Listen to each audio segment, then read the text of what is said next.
Agradeço essa oportunidade. Vocês não reparem que eu estou nervosa, mas é assim mesmo, faz parte. Então, eu queria que você colocasse, por gentileza, a apresentação, PowerPoint, ou PDF, aí você escolhe. Tá bonitinho. Então,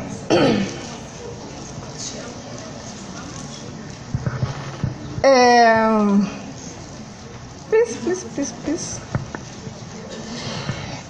Esses aqui são os objetivos dessa oficina, tá? E que são abordar alguns elementos sobre um grupo de movimento negro, né? Um grupo de estudantes que desenvolveram militância relacionada a questões étnico-raciais, questões raciais na década de 70 dentro de uma universidade pública. Hoje em dia é uma coisa normal, nos anos 80 já seria uma coisa, não digo normal, mas seria algo mais corriqueiro, mas em 75 não era tão corriqueiro assim, na perspectiva de corpo coletivo. Lembrando que a gente tem aí um período de ditadura militar. Então, querido, próximo. Então, assim, só para vocês terem uma ideia, o estudo de casa subgrupo trabalha André Rebouças, que é o GETAR, e esse é a temática, por gentileza. E aí eu queria que você desse o som, por gentileza. Tem um somzinho aí, ó. Cadê o meu som? Som ali embaixo, Isso. Será que dá?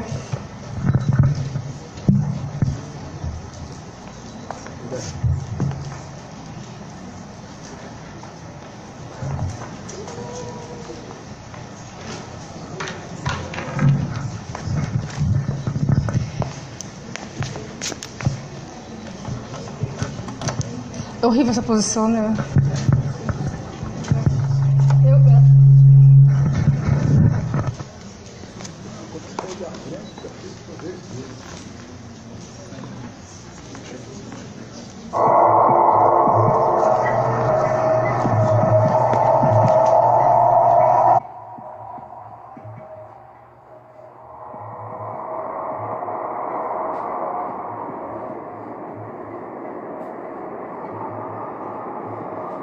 A Terra é circular, o Sol é um disco.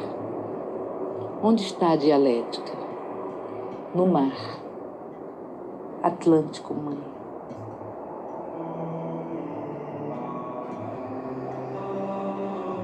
Como eles puderam partir daqui para um mundo desconhecido? Aí eu chorei de amor pelos navegadores, meus pais. Chorei por tê-los odiado, chorei por ainda ter mágoa desta história. Mas chorei fundamentalmente diante da poesia do encontro do Tejo com o Atlântico, da poesia da partida para a conquista. Eles o fizeram por medo também, e talvez tenham chorado diante de todas as belezas além do mar Atlântico. Ó paz infinita, poder fazer elos de ligação numa história fragmentada.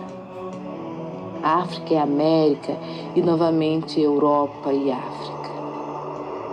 Angola, Jagas e os povos de Benin, onde vê minha mãe. Eu sou atlântica.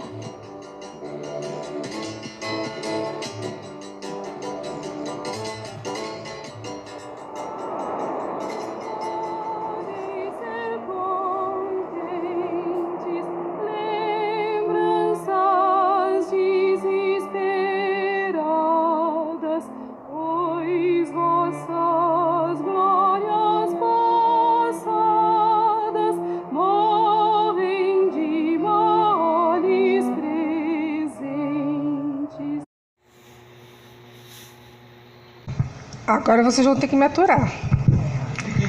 Vozes, mulheres, da escritora Conceição Evaristo. A voz da minha bisavó ecoou, criança nos porões do navio. Ecoou lamentos de uma infância perdida. A voz da minha avó ecoou obediência aos brancos donos de tudo. A voz de minha mãe ecoou baixinho, revolta, no fundo das cozinhas alheias, debaixo das trouxas, roupagens sujas dos brancos, pelo caminho empoeirado rumo à favela. A minha voz ainda ecoa versos perplexos com rimas de sangue e fome. A voz de minha filha recolhe todas as nossas vozes e recolhe em si as vozes mudas, caladas, engasgadas nas gargantas. A voz de minha filha recolhe em si a fala e o ato. Eu peço licença às minhas musas, com o apoio delas, a historiadora Beatriz Nascimento e a escritora e poetisa Conceição Evaristo, para lembrar das etiquetas que nos colocam quando a gente nasce, que nós nascemos indivíduos. E a primeira etiqueta que colocam é menino ou menina. A etiqueta próxima vai ser negro ou branco. E aí depois vão vir outras e mais outras etiquetas. Você tem a etiqueta do lugar social, você tem, como diz a Lélia Gonzalez, você tem a etiqueta do feio, do bonito, do malfazejo. Enfim, você tem as várias etiquetas da vida que vão te acompanhar o resto da vida. Mesmo que você tenha o 3º grau, se seja um pós-doc, mas se for uma mulher negra precisando de um atendimento médico no sistema público ou no sistema particular também, vai ser tratado com uma etiqueta.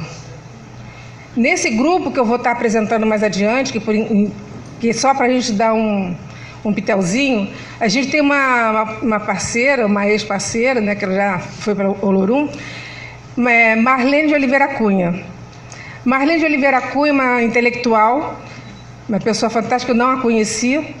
Ela tinha terminado o mestrado, fazendo doutorado na UFRJ, se preparando para fazer o doutorado na UFRJ. Aí ela engravida aos 39 anos de idade, que era o maior desejo da vida dela. Mas ela era uma mulher preta. Mesmo fazendo doutorado na UFRJ, e mesmo pagando um plano de saúde, mesmo pagando lá todos aqueles apetrechos da burguesia, de um bom hospital, um hospital de classe média burguesa, ela era uma mulher preta. Então ela se internou para ter o filho, teve a criança, nasceu de cesárea, conforme tinha sido acertado, Mas só que aí o médico resolveu viajar porque a parte dele já estava pronta. Ele esqueceu algo dentro dessa mulher preta, fazendo doutorado. E a mulher ficou esvaindo em sangue e morreu. Era só uma mulher preta. Hoje o filho dela está fazendo mestrado no Museu Histórico. Museu Histórico? Sempre troco. Mas é ali em São Cristóvão. E o tema de trabalho dele, aí eu estou fazendo a divulgação até o trabalho do menino, que é o seguinte: ele conseguiu fazer com que o grupo dele de estudos se chamasse Marlene de Oliveira Cunha. Ele está conhecendo a mãe através das pessoas que conheceram a mãe dele.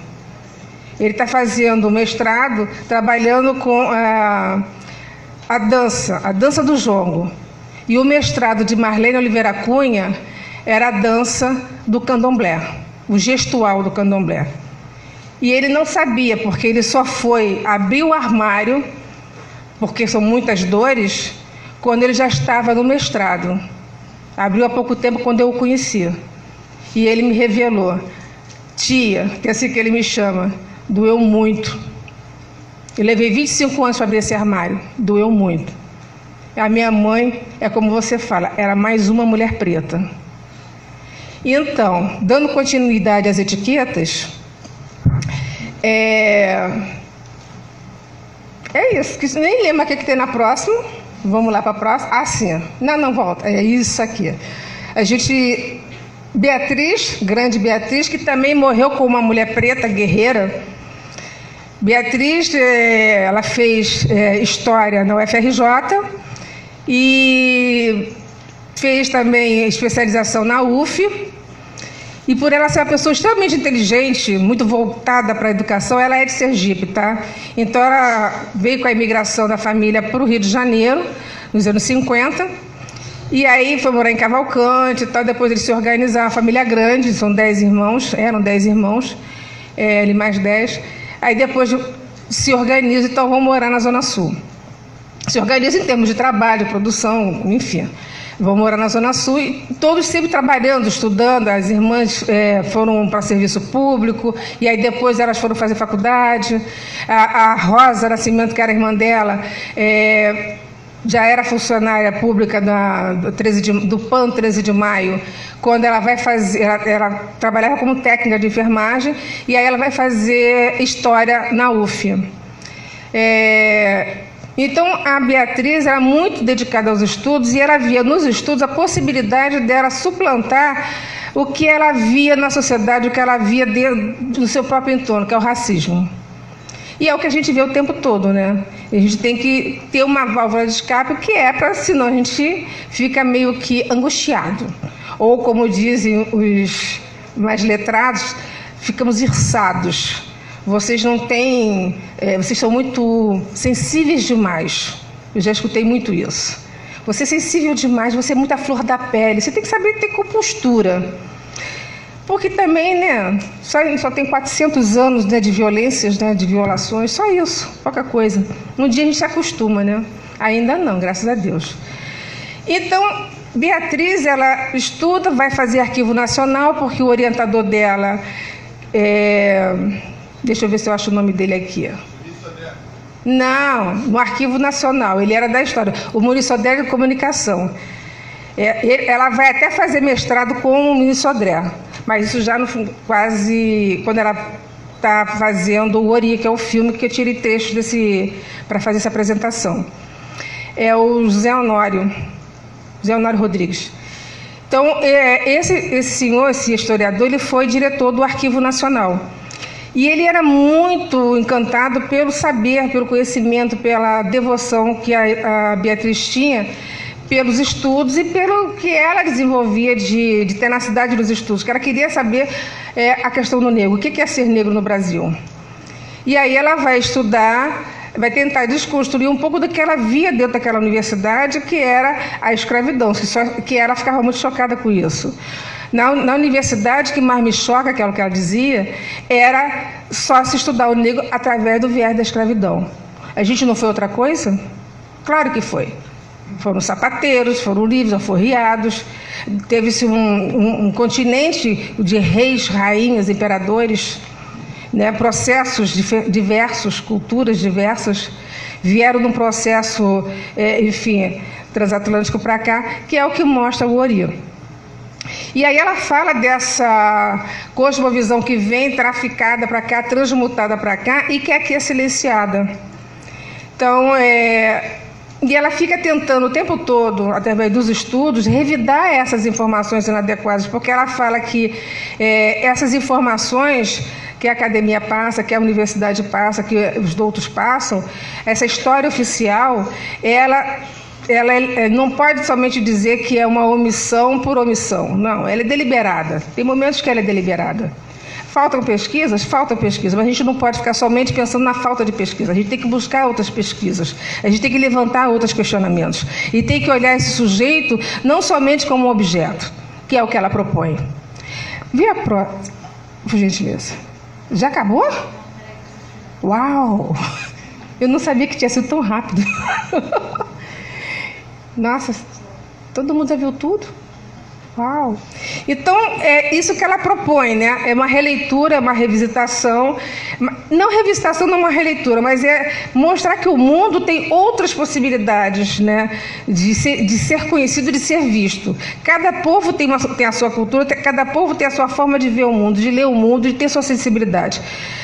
E aí ela fala nos valores civilizatórios do negro brasileiro. Mas não é só ela. Existe um complexo de intelectuais. Abdias Nascimento já falava disso, vários outros que eu não vou lembrar aqui, né? Mas que todos aqui já têm alguma, caminhar nesse sentido. O próprio Edo já comentou aqui. A gente tem o Joseph Kizerbo, que foi o pai da história africana, que fez um belíssimo trabalho, e convidando outros doutos a falar da história da África pelos próprios africanos e não mais pela Europa. E a gente levou 30 anos para poder ter a tradução em português e mais não sei quanto tempo que vai sair a próxima tradução, né?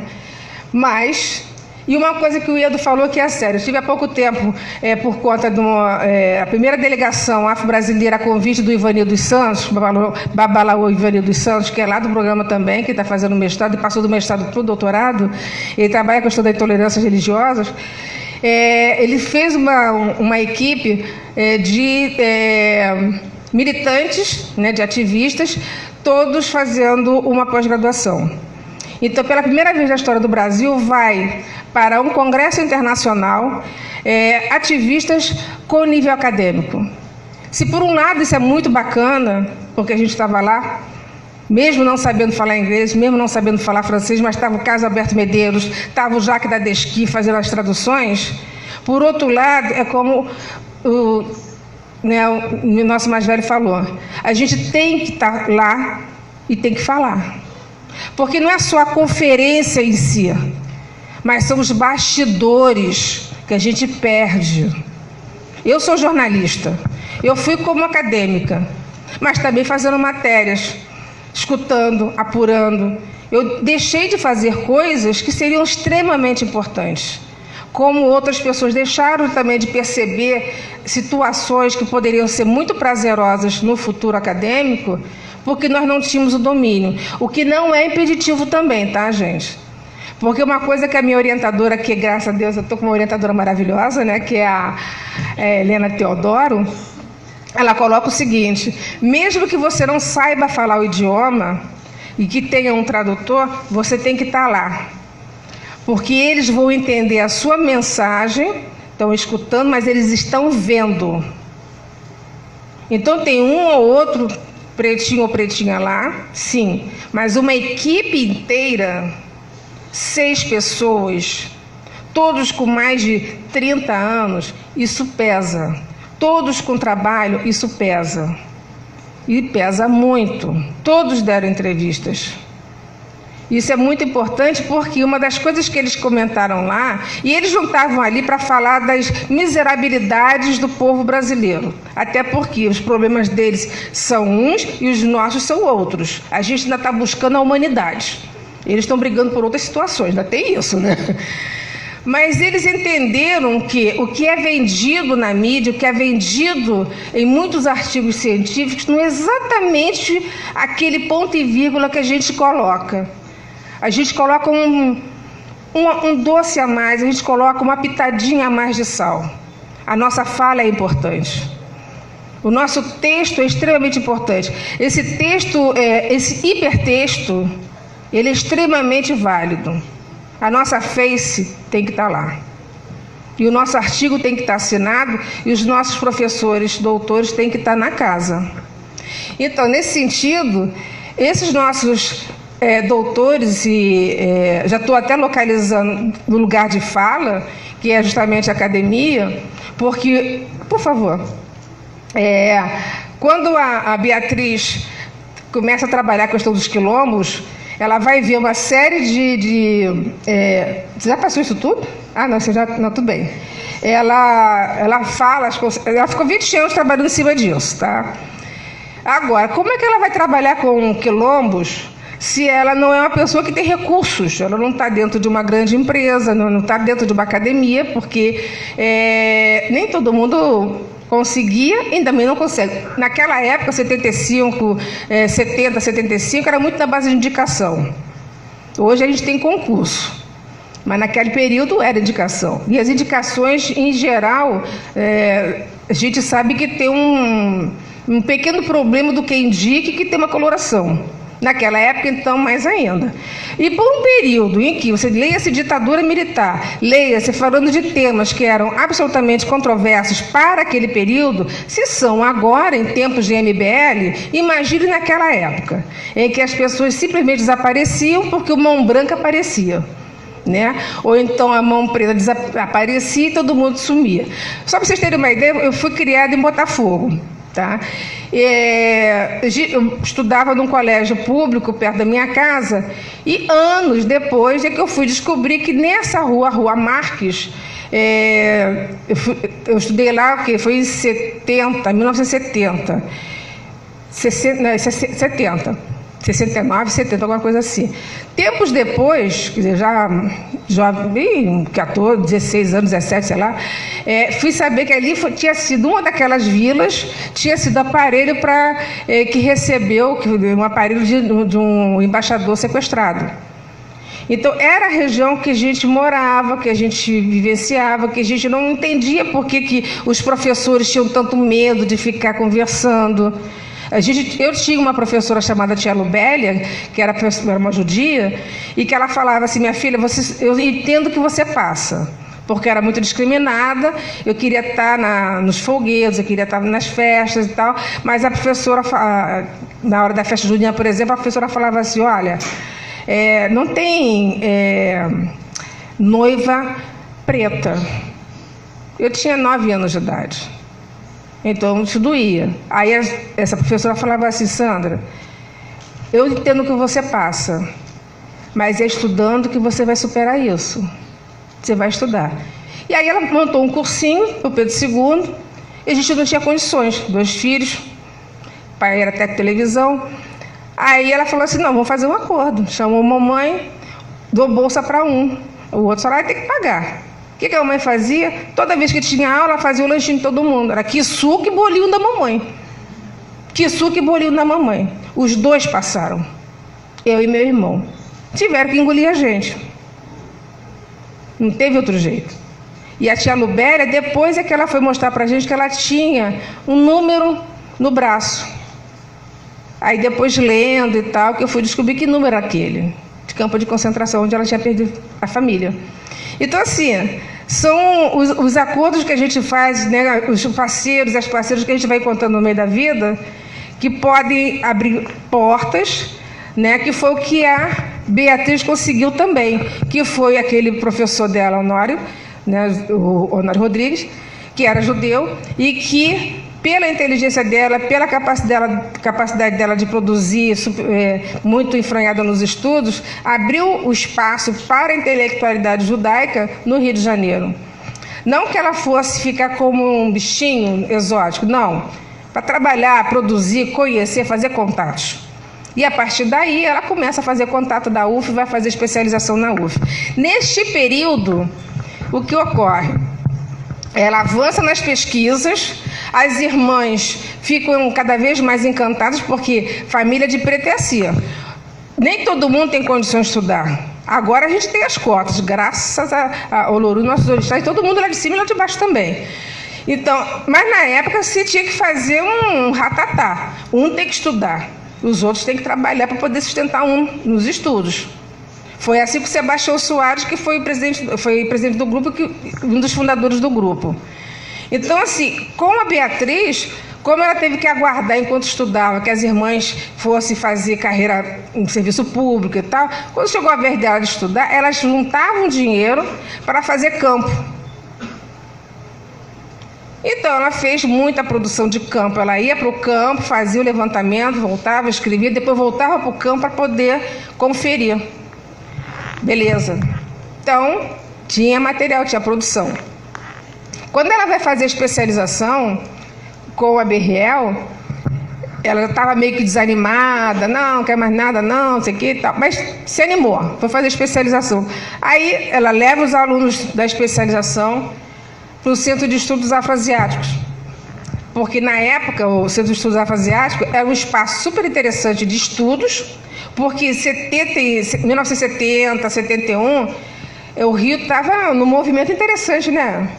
Um movimento que, apesar da ditadura, apesar da repressão, mas estava havendo um movimento cultural, por conta mesmo até da possibilidade de abertura política, né? Da possibilidade. Então havia os movimentos identitários, as mulheres estavam começando a ter umas discussões mais politizadas, os movimentos sociais por possibilidades de empoderamento, de conquista mesmo mínima, né, de sobrevivência, né? Então, o movimento negro que nunca parou, ele pode ter diminuído um pouco, né, o seu vigor, mas nunca parou. Acho que é o movimento mais longevo, né, no Brasil.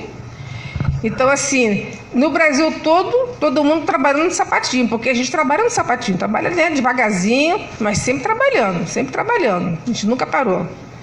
E aí, nesse momento, tem uma exposição da Elben, na Joana Elben, lá, e outras pessoas, no Museu de Arte Moderna.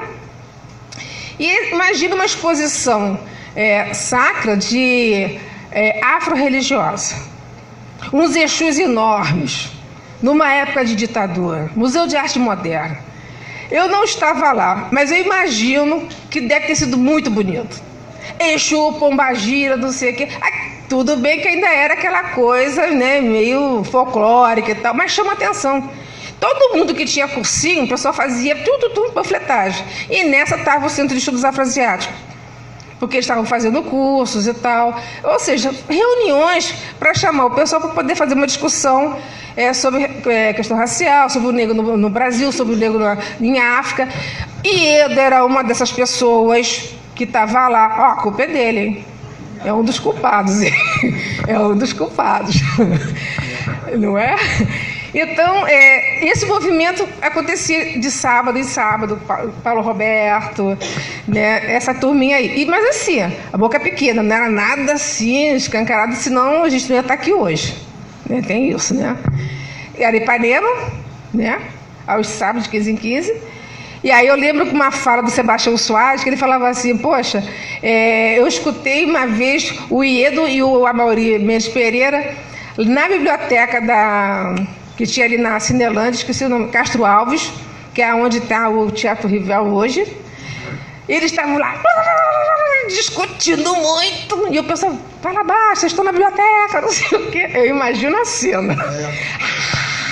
Imagine esse pessoal agora, vocês jovens, brigando, os dois, na biblioteca.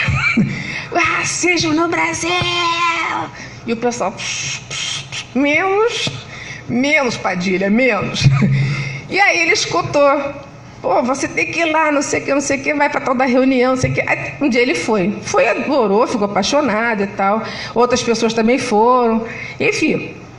A partir dali, a ideia era fazer um grupo de estudos.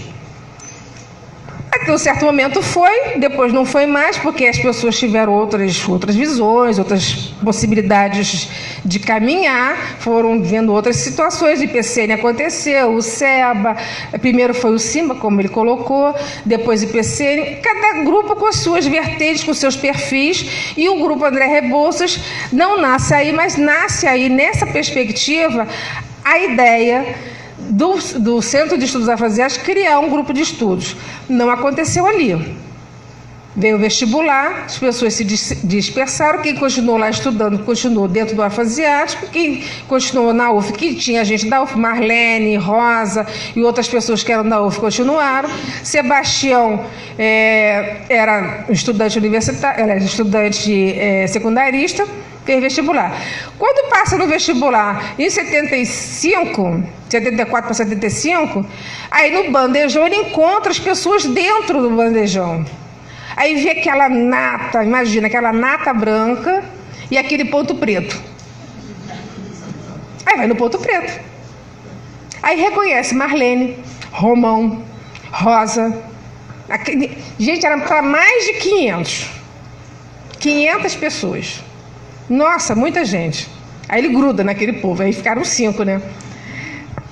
E aí, eles começam a pensar assim, poxa, eu lembro de você naquele lugar e tal, lá no Afroasiático, não sei o que. O que vocês acham da gente começar a pensar de novo na história de fazer o grupo aqui, não sei o que lá?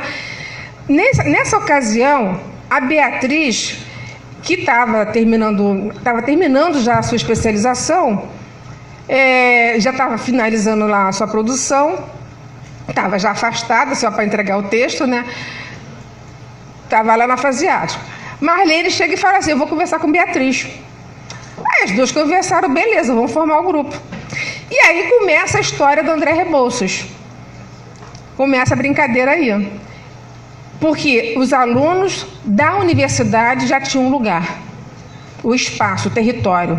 E a Beatriz colocava o seguinte, a partir da experiência dela, para você se manter dentro de um lugar hostil, que te rejeita enquanto corpo coletivo ou corpo individual, só se você criar um corpo coletivo, só se você criar algo que te estruture, que você tenha possibilidade de estar ali enquanto coletivo a partir de um projeto pedagógico, que tenha algo que tenha um objetivo comum para além do estudar as matérias inerentes aos seus cursos. E trabalhar também a questão da afetividade. Então, ela trabalhou... Bota naquele do civilizatório. Então, ela foi trabalhando o que ela já estava trabalhando antes no afroasiático, que são os valores civilizatórios negro-brasileiros. Então, de 15 em 15, durante a semana, eles faziam reuniões na casa de Beatriz, Botafogo. E de 15 em 15, aos sábados, eles faziam reuniões na casa de Marlene. E a casa de Marlene acabou virando como diz o Luiz Carlos Rodrigues, que é um dos, também, já entra na segunda geração do grupo, foi Andrelino Campos, que agora é professor da UERJ, São Gonçalo.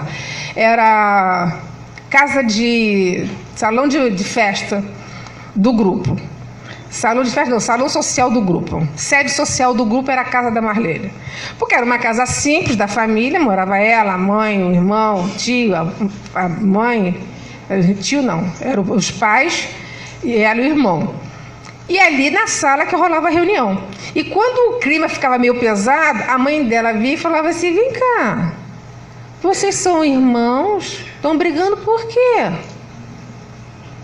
O mesmo acontecia na casa de Beatriz. Quando o negócio esquentava, vem cá. Aí vinha vinha a mãe quando estava viva, depois vinha a irmã mais velha. Por que vocês estão brigando? Que é o respeito à ancestralidade. Vocês têm que se respeitar. Não tem por que brigar. E isso acabou ficando como uma norma para o grupo. O grupo não tem uma norma rígida. Mas uma coisa que foi passado oralmente para as pessoas que foram integrando o grupo é de que certas coisas você não discute num bar. Questão racial você não discute no bar. Porque você pode acabar agredindo o seu amigo e perder uma amizade. E quem está de fora, que é o branco, que poderia até ser seu aliado ocasional, ele vai te ver como inimigo potencial. E vai dizer: tá vendo?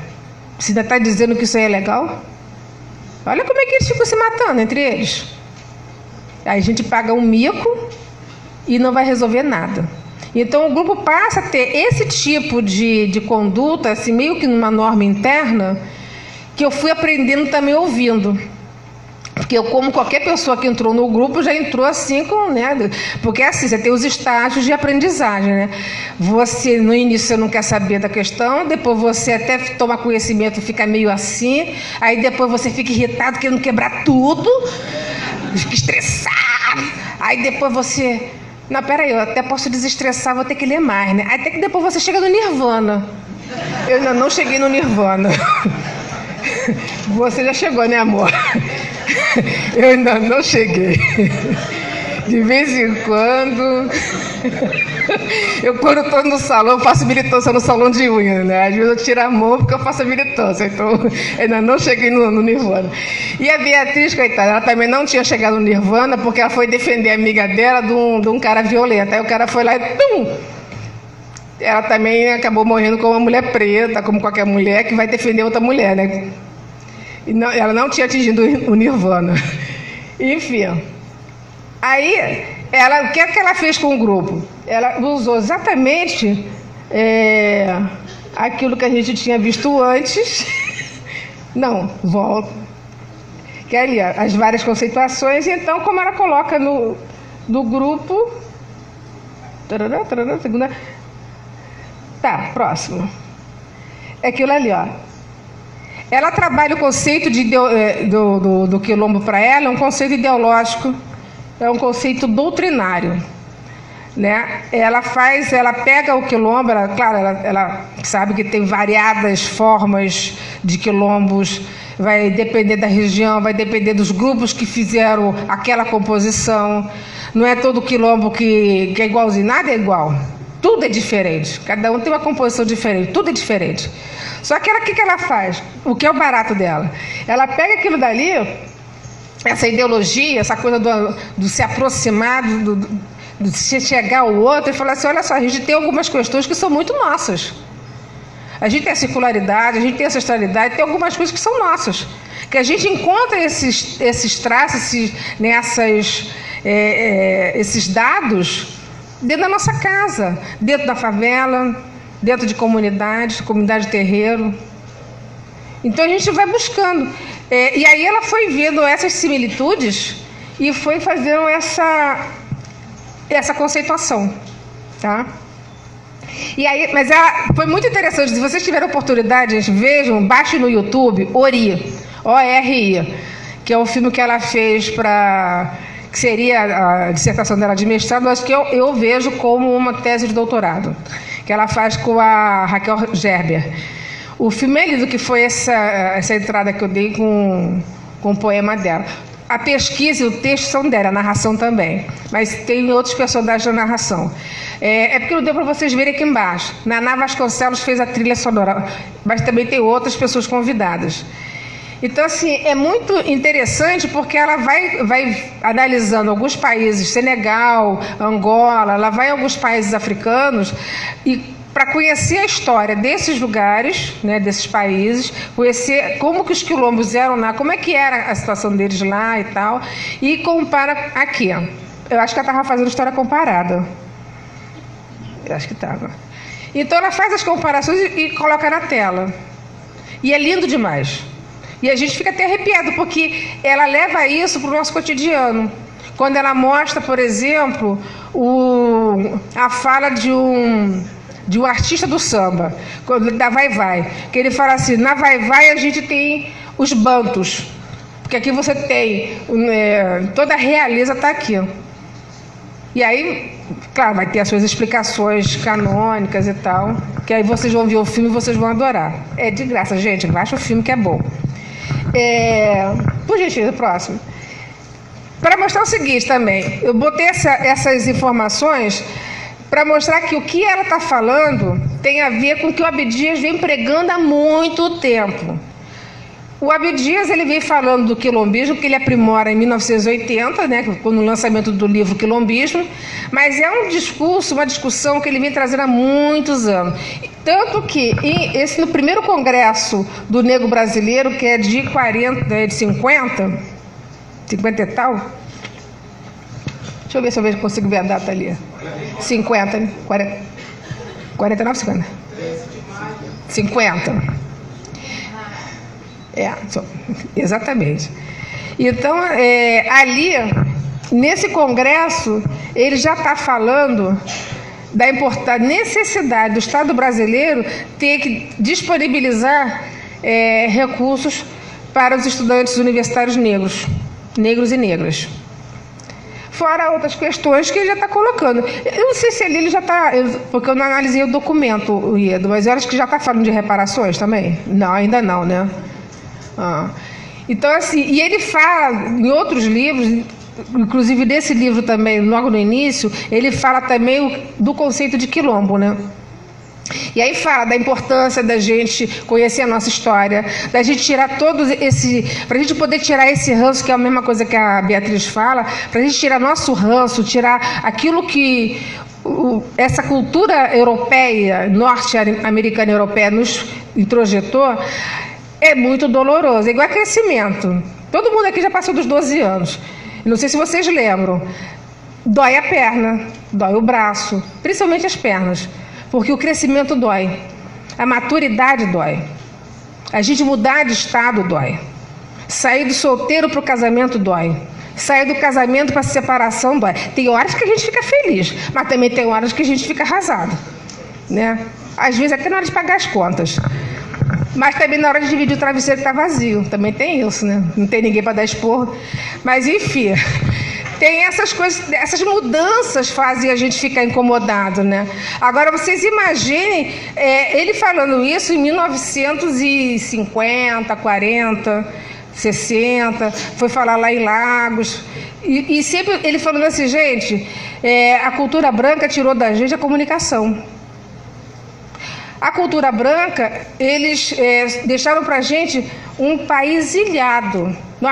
Nós somos um país de dimensões continentais e a gente não fala com o resto do continente. A gente não fala com o resto das Américas. A gente não consegue falar com a Bolívia. E a gente se acha. E é triste, né? Eu lembro que a Fundação Palmares, há alguns anos, eu não lembro quando foi a data, mas que fez um encontro Afro-América, lembra? Uns anos? Que eu fiquei encantada. Eu nunca tinha visto tanto negro da América Latina junto, falando espanhol. E me senti, o que eu estou fazendo aqui? Meu país não tem espanhol, deveria ser obrigação. E eles contando, eles relatando a forma como os países latinos também os tratavam, de uma invisibilidade. Alguns países, então, uma total invisibilidade. E eles buscando com a gente informações de como ter visibilidade. Olha só, a gente buscando a humanidade e eles atrás da gente. Muito louco isso, né? Mas foi um aprendizado fantástico. Enfim, mostrando aqui também que o nosso Haroldo Costa, ele, ainda estudante, brigando, denunciando o racismo perpetrado pelo sistema contra os jovens que estavam no ensino secundário, né? No ensino médio, querendo passar para outros andares e que era praticamente impossível. Tipo, por exemplo, o que a gente vai encontrar muitas vezes hoje em dia, de você tentar um concurso, que nem eu lembro uma vez o professor Muniz Sodré falou assim, numa aula que eu fui como ouvinte, tem um aluno meu que já fez 4 vezes esse concurso, mas ele não vai entrar. O concurso não gosta da cor dele. O cara passou em 3 concursos fora do estado. Mas da UFRJ, da comunicação da UFRJ, ele não consegue passar porque o concurso não gosta da cor do cara. Porque eu não sei.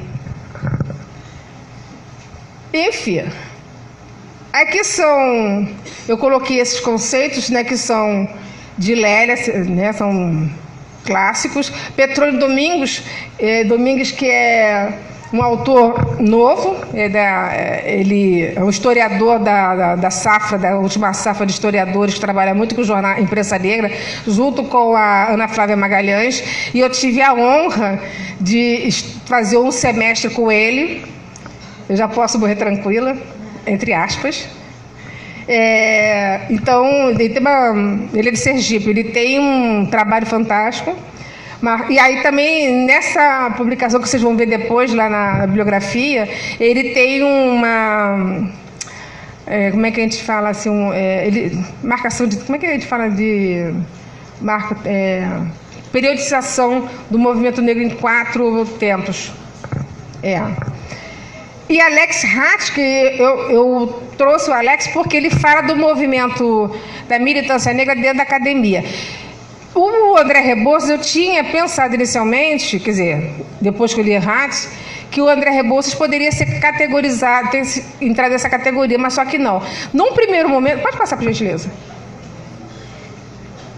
Aqui o processo histórico, aquilo que o Edo já falou, eu vou passar batido.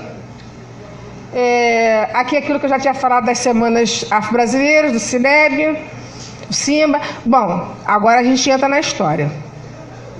Essas são as perguntas que o André Rebouças estava fazendo. O que é ser negro no Brasil? O que é ser negro dentro do bandejão da UF? O que é ser negro quando você é negro homossexual na década de 70, vendendo livro na centro da cidade? Papaléguas. Quem falou Papaléguas? Então vai ir. Então, assim, quando ele vai a convite do André Rebouças para ir para a UF, ele foi hostilizado. Os jovens da universidade, todos cabeçudos, todos elite, hostilizaram um rasta negro com uma roupa africana. Que o papo é autêntico, né? E aí o grupo falou assim, não estou entendendo o que vocês estão fazendo. Vocês são da elite, vocês são pessoas que pensam estudadas e estão fazendo esse papel? Que choque. Um amigo meu, Miro Nunes, que também foi do grupo, ele fala que o problema que algumas pessoas têm não é de roubar, nem nada disso, mas ser chamado de incompetente. Isso mata. O sujeito pode ser o Eduardo Cunha e roubar, mas chamar Eduardo Cunha de incompetente, ele vai te matar. E os meninos do André Rebouças chamaram essas pessoas, esses estudantes, esses colegas que discriminaram o Papaléguas de incompetentes. Eles ficaram nervosos. Eles foram para uma semana de estudos. Aí quando foi no dia seguinte, eles foram lá pedir desculpas e tal, fizeram um salamaleque e tal. Por favor. Então, essa é a ideia do grupo, tá? Essa é a ideia, a proposta do trabalho.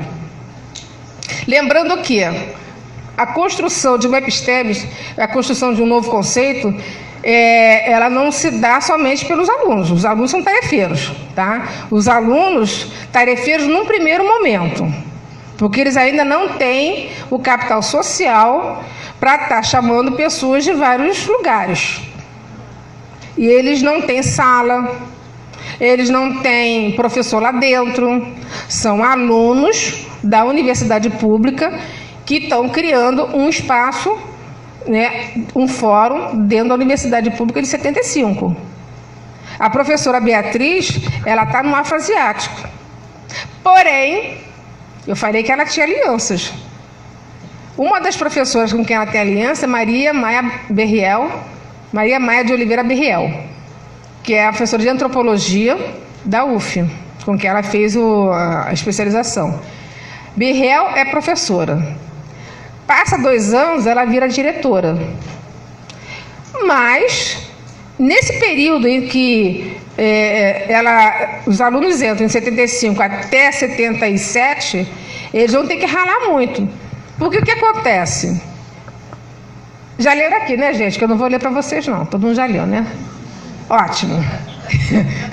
Maravilha. O que acontece? Segundo Sebastião Soares, por que eu falo tanto de Sebastião? Porque a maior parte desses que construíram o grupo já foi, né? Já fizeram a passagem.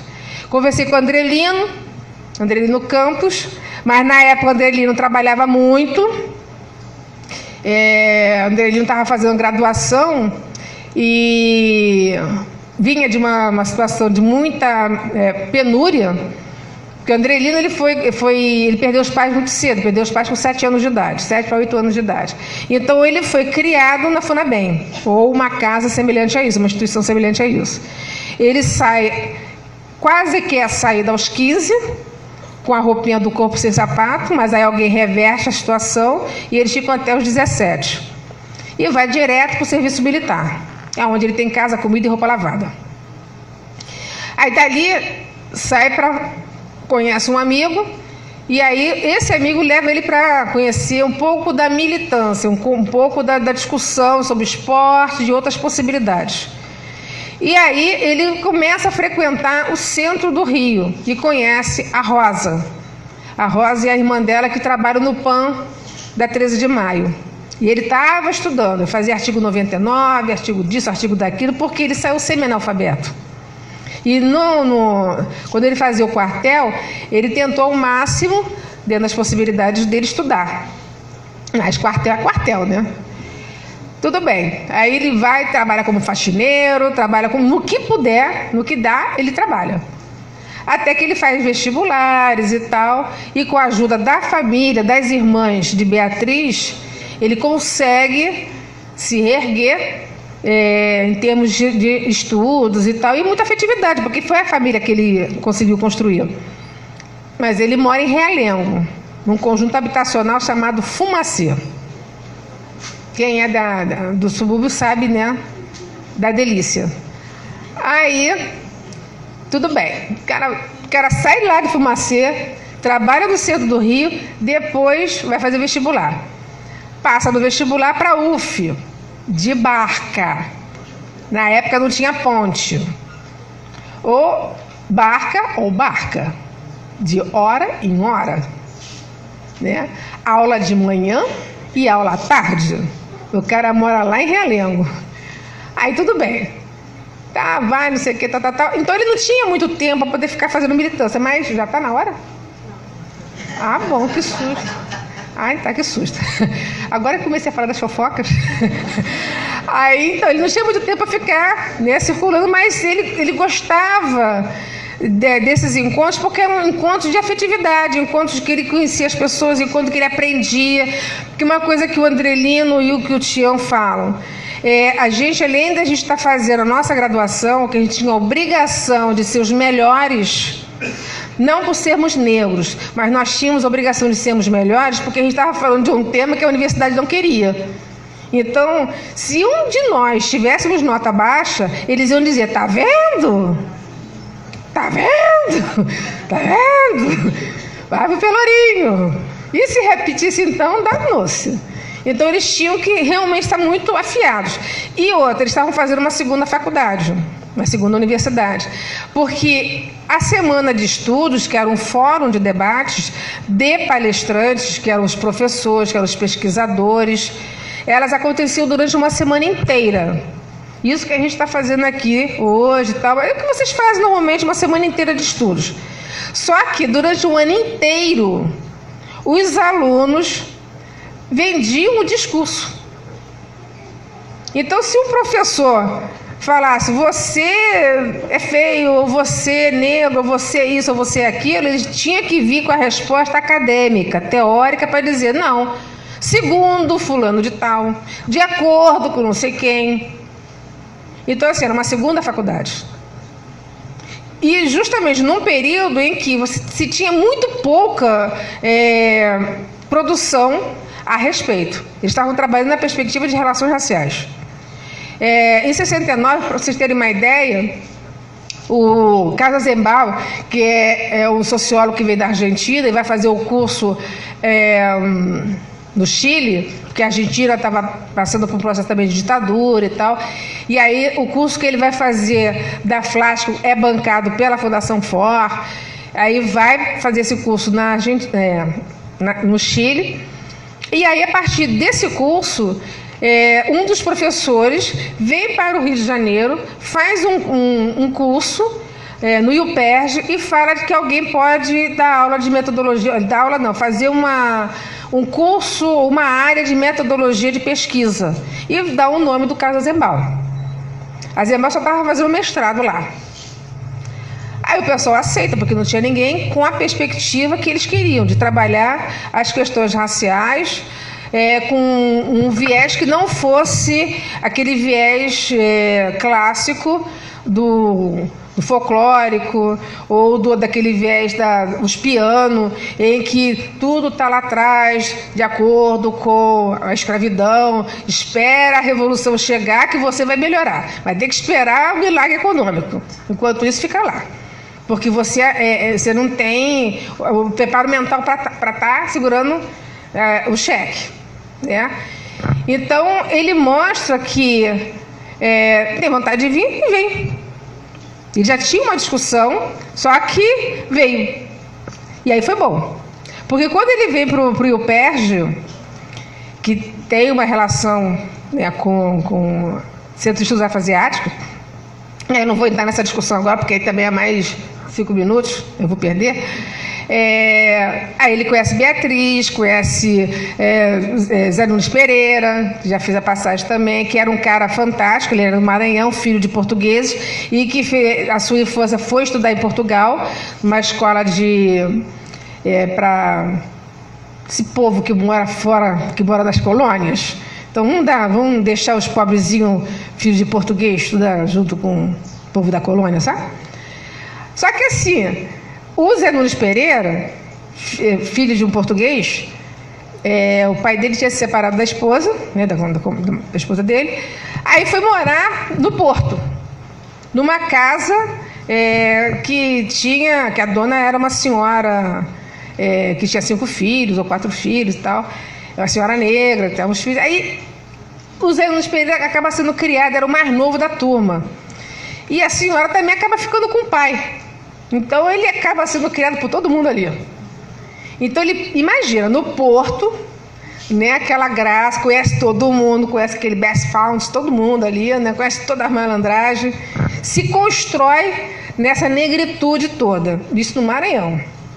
Aí ele conhece Casa das Minas, conhece os batuques todos, o cara gostava mesmo do barato.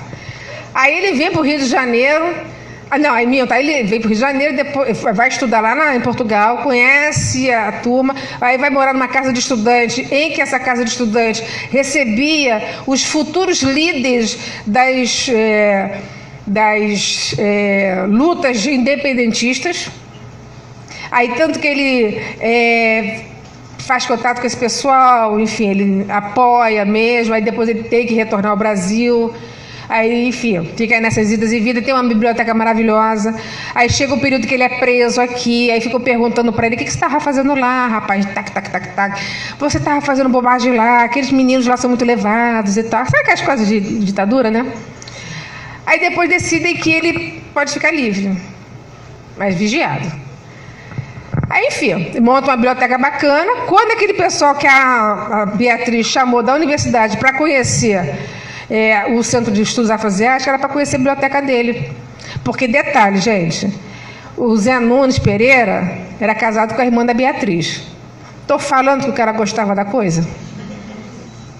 Então, aí o Zé Nunes Pereira, que era muito amigo do Casa Zembal, gostava daquela galera, trabalhava pra caramba sobre a questão negra, só que ele trabalhava na perspectiva africana, e aí todo mundo se entendendo e tal.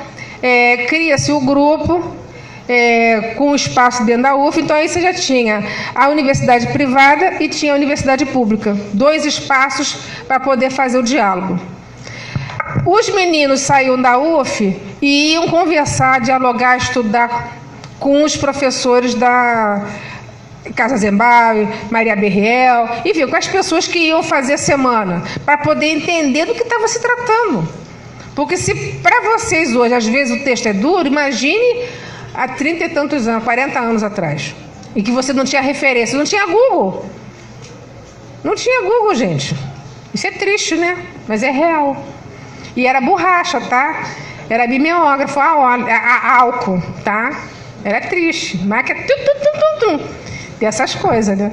Então, assim, esses meninos ficavam estudando, conversando, não sei o quê. Aí depois ficavam o ano inteiro dialogando com o movimento negro, fazendo apresentação lá no movimento negro, lá no IPCN, era no SEBA, era aonde tinha atividades que eles pudessem ir dentro dos espaços de estudos deles, eles iam, tá? E aí quando chegava na época da semana de estudos, já tinha mais gente. Mas o barato, já estou finalizando, para falar... Mostra a outra tela, por favor. Eu mostrei... você nem falei para vocês o que era aquilo, né? Volta aí um pouquinho. Aqui a proposta do grupo tem essas 2 coisas, a transmissão de informação e discussão com a comunidade. Essa máscara daqui é só para os cadernos. É proibida, a venda dos cadernos foi proibida, e também não pode ser feita essa imagem para camiseta. Por quê? Porque a Beatriz, ela ficou muito amiga da família do Segal, que é essa máscara do Segal, Leopoldo Segal, e ele fez o desenho para o grupo. Então, assim, a família cedeu essa máscara, não que ele fizesse para o grupo, mas cedeu essa máscara para o grupo somente nessa condição, em todos os tempos. Se vender, eles pegam a máscara de volta. Então, essa máscara é só para essa produção bibliográfica.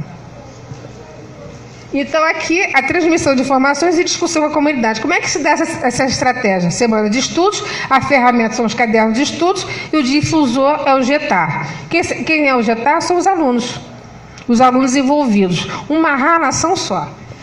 Vamos lá, querida. Então, isso aqui são os objetivos. Eles não eram nem um pouco ousados. Nada, nem um pouco. Fazer a universidade ter que engolir, tentar reformular a antropologia, mudar o prumo da prosa, né? Atualizar a bibliografia, Porque em 75 já estava defasado, 10 anos. Então eles ainda estavam dialogando com Casagrande e Senzala. E estabelecer contato com os professores, que era o que eles faziam com as semanas. Mas naquela época o telefone era caro. O que eles faziam? Berriel na UF e Centro de Estudos Afroasiáticos no Rio.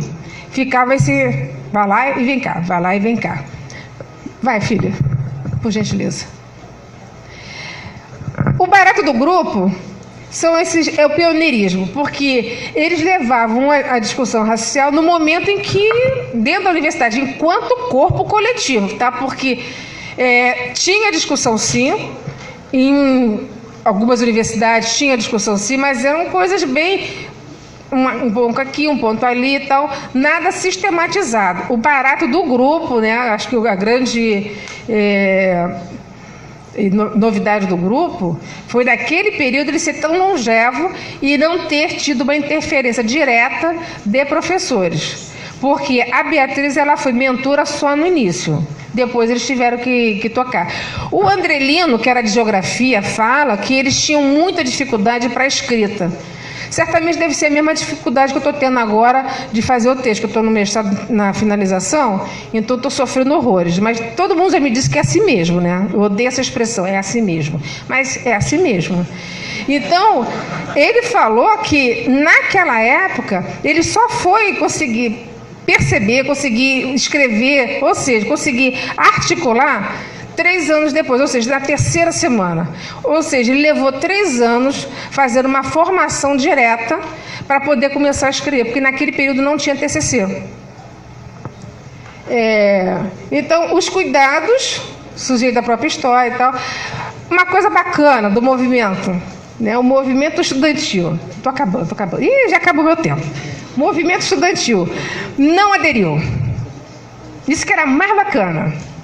O pessoal foi lá no DCE, explicou, papapá, bonitinho, porque tem uns trâmites, né? Você sabe quem é quem no diretório acadêmico que vai mais... Você tem um determinado departamento que é mais forte. E aquele determinado, o diretor daquele departamento, um dia vai chegar a ser o diretor-geral. Tem sempre essa corrente. Tem um livro muito legal, que é a Antropologia da Academia, que é do Roberto Kant, que ele fala um pouco dessas igrejinhas. E a outra igrejinha legal também é ler a Lomã dos magistrados. É muito bom. Aí conta a história das igrejinhas. Então ele foi lá e explicou o que era racismo, o que era isso, o que era aquilo. Companheiro, vai dividir a discussão, não é por aí. Espera melhorar que a gente até embarca. Mas a gente também não vai atrapalhar a parada de vocês. Preto falando para preto. Mas hoje os pretos já estão até falando. Enfim, os graduandos eram de várias... não eram todos do mesmo curso não, tá? Tinha gente de Química e de Física. Pode passar. Já estou no finalzinho. Quase. Enfim, a entidade foi fundada em 75, né, como eu falei, foi fundada justamente com essa atividade. A questão não de algumas pessoas, né, dessa primeira formação. Dessa turma, Andrelino é um acadêmico, Andrelino de Oliveira Campos. Inclusive, o primeiro livro dele fala do Quilombo à favela, o resto do nome não lembro, que é muita coisa. Mas é muito interessante. Alcide, Geraldo, todos eles terminaram a graduação porque, segundo a obrigação do grupo, tem que estar na universidade. Tem que estar. Se não entrou, vai entrar. Agora, a ideia era de que as pessoas dessem continuidade para se tornarem acadêmicos, porque não adianta só você se formar se você não consegue entrar. Essa era a proposta. Infelizmente, a Marlene morreu. Aí a pessoa que ficou tão bem ilustrada, tão bem formada, foi o Sebastião. Mas a terceira evidência que o projeto está me mostrando, né, que a pesquisa está me mostrando, é que, como elas tinham, como a gente já tinha mostrado, a perspectiva da visão, né, desse processo civilizatório negro-africano, é que o grupo fosse gerido por mulheres. Porque tem toda uma lógica de ancestralidade ligada à questão religiosa. Elas eram do santo. Então, e o homem é muito bom, mas o homem tem um problema muito sério com saias. Né? E às vezes a saia atrapalha. Né? Então, vai para lá, vem para cá, não sei o quê, e dá umas desvirtuadas. Né?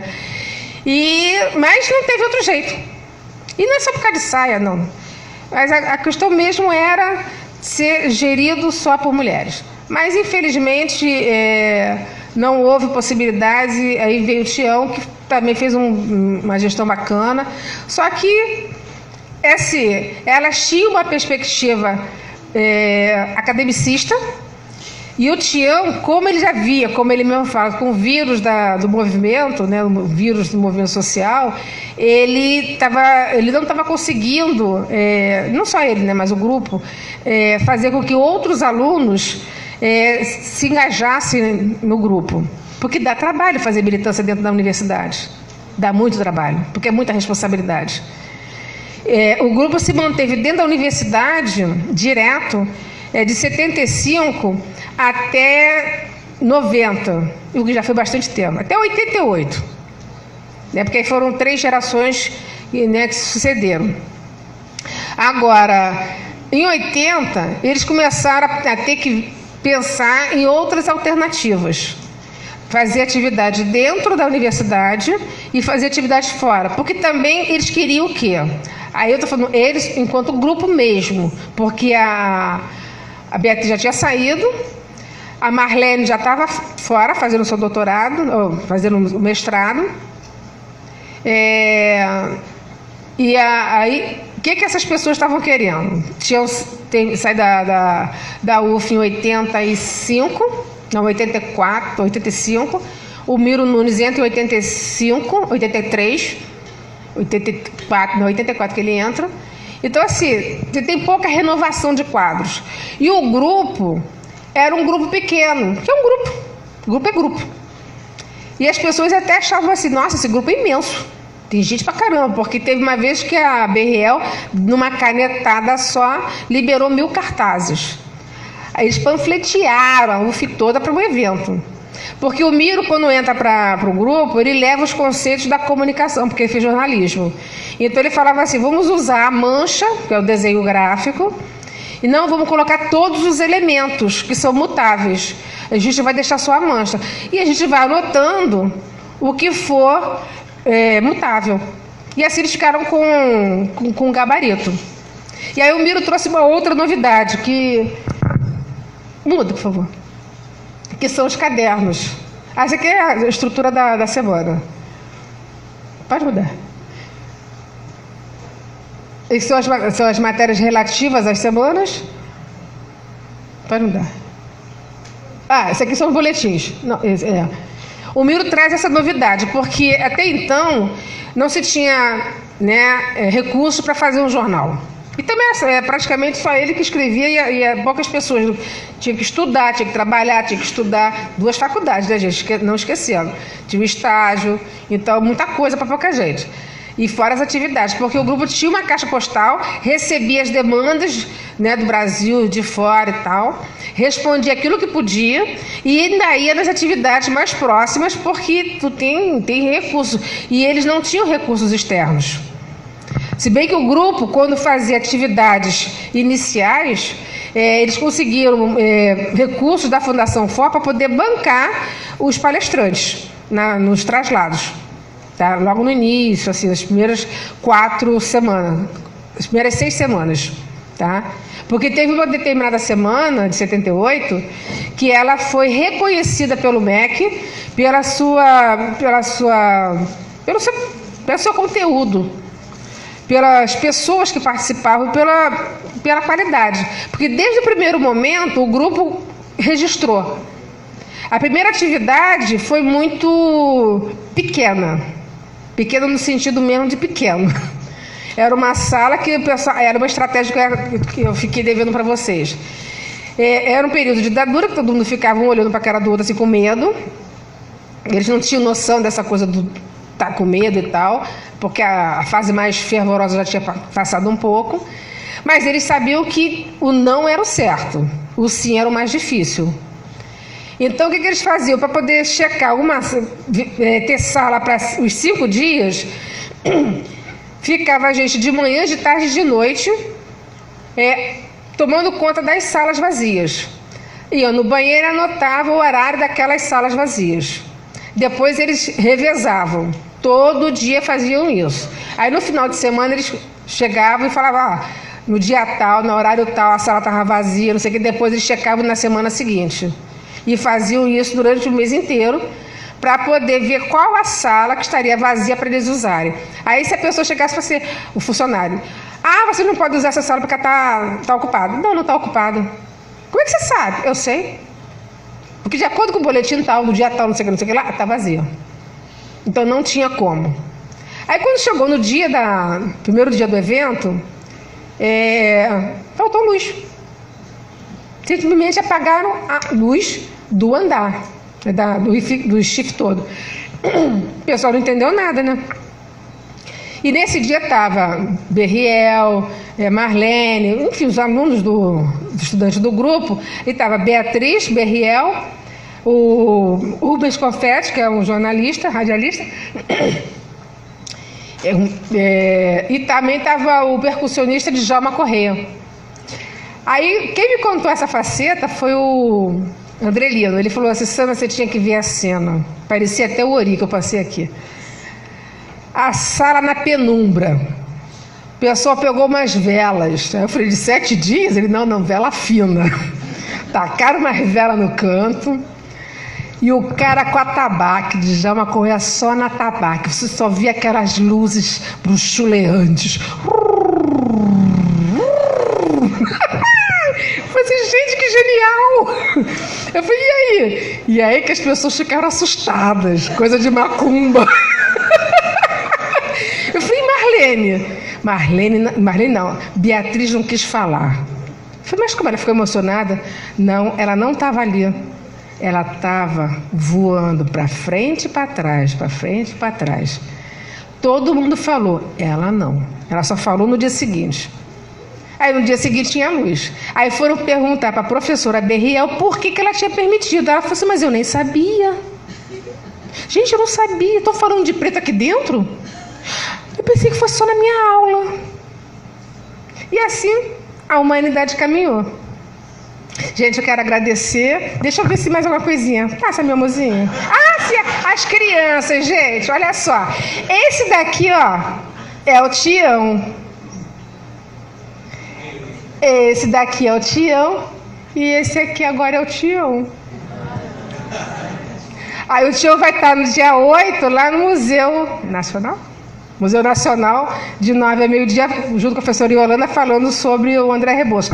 A professora Yolanda Oliveira da UF, ela criou o programa do Negro sobre a Sociedade Brasileira, programa do Negro na Sociedade Brasileira, porque ela também foi a pessoa que foi levada para o grupo. Ela não tinha ainda pesquisa sobre a questão racial. Aí a professora Isménia, lá da UF, falou assim, Tião, Marlene, tem uma professora preta aí na UF, da educação. Vai lá e fala com ela. Aí eles foram lá e... Aí levaram ela para o grupo, né, para dar palestra e tal. Ela começou a se aproximar do tema e tal. Uma especialista criou o programa depois. Passa, por gentileza. A Ivana... não, volta. Deixa eu apresentar vocês, né, gente? A Ivana... gente... Ivana, essa bonitinha aqui, ela foi do primeiro grupo de Globelezas. Minha doidinha, né? Lá atrás é o Claudão. Claudão hoje já tá um senhor também e tal. Ela é avó, mas continua linda. Gente, só pra vocês terem uma ideia, o aniversário dela de 50 anos foi com a academia, tá? Ela botou todo mundo para malhar. Claro que eu não fui, né? E o Claudão, ele fez o doutorado tem 2 anos, falando sobre a família negra e tal, que é a família dele. Vai. Essa aqui é Selma, que mora... aquela ali sou eu. Selma, que está no sul, tá em Paraná. Eu de novo. Luiz Cláudio, que está... Essa segunda aqui eu não sei quem é, não lembro, não. Essa segunda aqui é o Luiz Cláudio, que está em Brasília. Ele tem um texto muito interessante na área da educação. Já acabou? Não, peraí, deixa eu só fazer aquele lá do canto, que eu não sei o que. Cláudia. Aqui é o Miro Nunes, que eu falei. Aqui também foi um programa de rádio, que o grupo também trabalhou com rádio. Fazia programa de rádio. E aqui a Regina Paiva, que ela seria uma presidente do grupo, só que ela saiu antes. Gente, aí eu agradeço a bibliografia. Obrigada.